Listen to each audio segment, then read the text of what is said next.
CNBC Indonesia mengadakan Green Economic Forum 2024 untuk membahas mengenai potensi dan juga tantangan energi baru terbarukan di Indonesia. Dan saat ini sudah bersama saya Bapak Suryo Mulyono, selaku Eksekutif Director Global Financial Market PT Bank DBS Indonesia.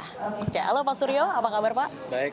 Oke, saya boleh panggil Pak Tony aja ya, nggak apa-apa ya Pak ya? Oke. Oke Pak Tony, terima kasih sudah menyempatkan waktunya untuk CNBC Indonesia Pak Tony terkait dengan penyelenggaraan Green Economic Forum CNBC Indonesia 2024. Ini penyelenggaraan yang ketiga. Bagaimana Bank DBS memandang penyelenggaraan ini Pak? Silakan. Terima kasih.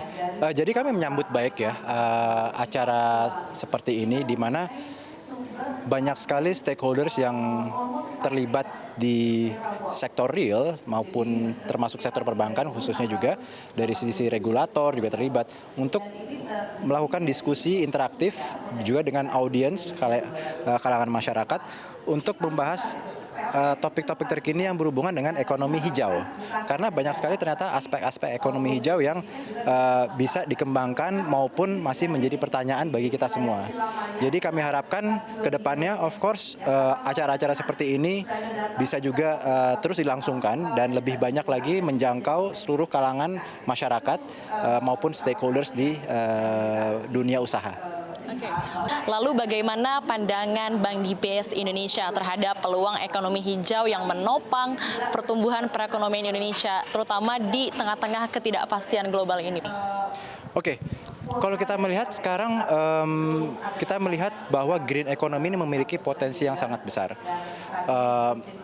Di tengah ketidakpastian global, of course, isu ini akan masih sangat relevan karena kedepannya climate change adalah isu yang nyata dan Indonesia sebagai salah satu negara yang diuntungkan dengan resources yang sangat abundant yang bisa dimanfaatkan untuk mencapai target mulia kita bahwa kita harus bisa menjadi negara dengan net zero emission pada tahun 2060. Bank DBS dalam hal ini berperan turut aktif untuk mendukung upaya pemerintah. Kita memberikan sektor pembiayaan ke sektor-sektor yang berkaitan dengan ekonomi hijau. Kalau di kami mungkin secara awal kami memberikan panduan ya kepada masyarakat bisnis global bahwa kami memiliki guidelines to net zero yang itu bisa dilakukan oleh semua pelaku bisnis, bisa di-download secara transparan di website kami. Itu memberikan guidelines bagaimana semua bisa bertransisi menuju net zero tadi. Ada beberapa sektor yang kami sebutkan di sana, antara lain oil and gas, power, real estate dan lain sebagainya. Di mana ke-9 sektor ini sebenarnya merupakan sektor-sektor yang sangat penting bagi kami, meskipun portfolio dari segi portfolio mungkin jumlahnya hanya 30%, tapi itu kontribusi terhadap karbon itu bisa mencapai 90%. Jadi harapan kami dengan kita fokus ke 9 sektor ini dulu, kita berupaya dampaknya terhadap dunia ini, terutama dari karbonisasi ini, akan sangat signifikan. Oke. Baik Pak, berdasarkan pengalaman dari DBS Pak, ada nggak sih Pak proyek-proyek yang berpotensial, terutama di green energy untuk diterapkan di Indonesia? Oke, kalau untuk green energy kita berbicara tentang alternatif seperti misalkan solar power, tenaga matahari, kemudian hydro, kemudian geothermal dan lain sebagainya. Contohnya saya mungkin bahas sedikit satu persatu ya. Misalkan kayak solar, memang kita potensi cukup besar tapi utilisasi masih rendah.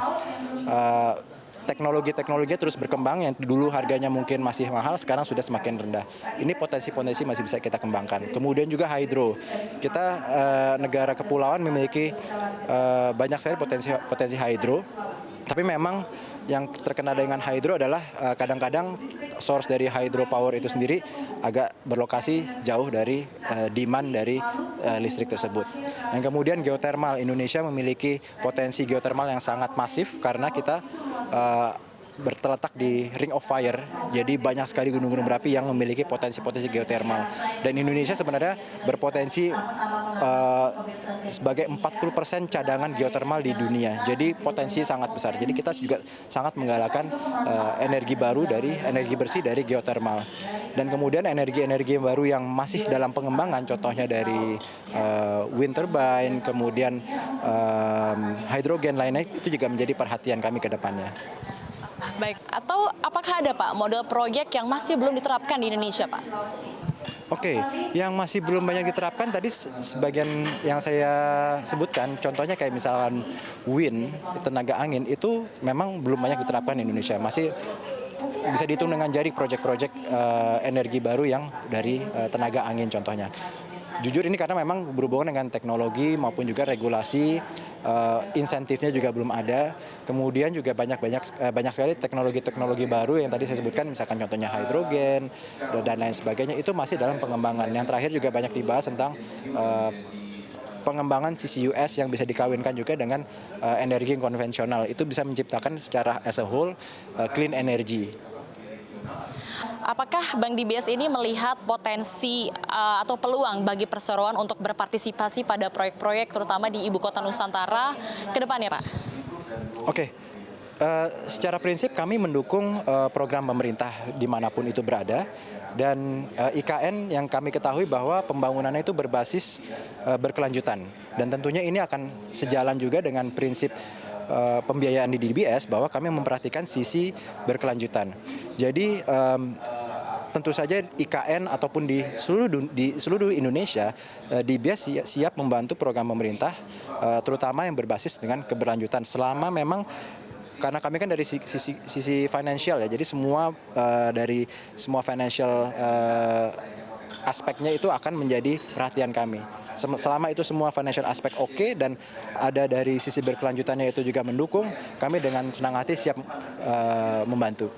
Oke, baik Pak Tony. Kalau kita misalnya berbicara terkait dengan strategi, bagaimana sih strategi dari Bank DBS Indonesia untuk tetap unggul dan juga kompetitif menjadi mitra bisnis pilihan nasabah untuk proyek-proyek terutama di green energy dan berkontribusi lebih untuk green economy di Indonesia? Oke, mungkin yang selama ini menjadi perhatian namun agak sedikit luput dari masyarakat luas adalah ketika kita berbicara tentang green economy, itu ada proses transisi. Karena kita tidak serta-merta bisa berubah langsung dari kondisi saat ini menjadi green economy, harus melakukan proses transisi. Di sektor transisi inilah DBS berusaha untuk fokus dan menjadi trusted partner dari stakeholders yang ada di dunia usaha. Jadi beberapa langkah yang kami lakukan, peran kami adalah kami berusaha menjadi trusted advisor bagi mitra dan nasabah kami. Artinya apa? Kami akan hadir dari very early stage, mulai dari perusahaan itu mau berubah menjadi green economy atau bertransisi menjadi green economy sampai pada akhirnya bisa mencapai tujuannya di net zero. Yang kedua, kami sebagai perbankan tentunya akan memberikan solusi-solusi perbankan baik di sisi pinjaman maupun pendanaan yang berbasis dengan sustainability. Jadi banyak sekali produk-produk kami seperti kalau dari pinjaman kita punya green savings plan, kemudian kalau dari pinjaman pendanaan kita punya sustainability link loan, green bond, sustainability link bond, dan lain sebagainya. Jadi kita produk-produknya berusaha untuk sesuai dengan asas berkelanjutan. Yang ketiga, tentunya DBS akan berusaha juga menjembatani flow investasi dari luar, karena kami kebetulan beroperasi di Asia dan Indonesia sebagai salah satu core market kami. Jadi kami akan berusaha memfasilitasi foreign inflow-nya ini untuk bisa masuk ke Indonesia, khususnya dengan yang berhubungan dengan renewable energy value chain. Yang keempat, tentunya kami akan berusaha untuk berkolaborasi dengan seluruh stakeholders baik pemerintah maupun sektor swasta termasuk di sektor perbankan untuk bagaimana menciptakan kondisi keuangan yang kondusif yang bisa mendukung pembiayaan berkelanjutan itu sendiri. Baik, tadi kan berbicara terkait dengan strategi. Kalau dari harapannya sendiri Bank DBS ini seperti apa, Pak? Harapan kami tentunya kembali lagi bahwa ekonomi hijau ini harus dilakukan bersama-sama oleh semuanya.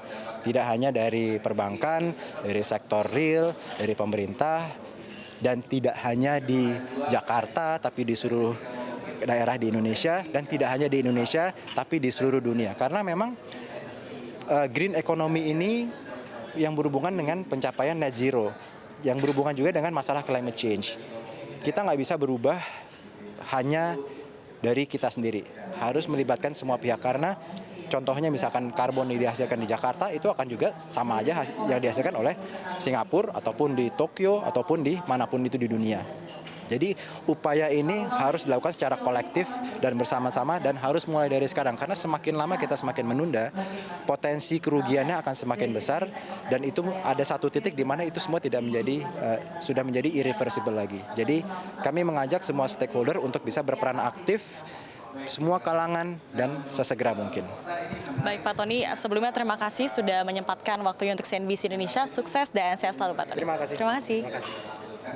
Dan begitulah pemirsa perbincangan saya bersama dengan Bapak Suryo Mulyono Tony selaku Eksekutif Director Global Financial Markets PT Bank DBS Indonesia. CNBC Indonesia, Beyond Business.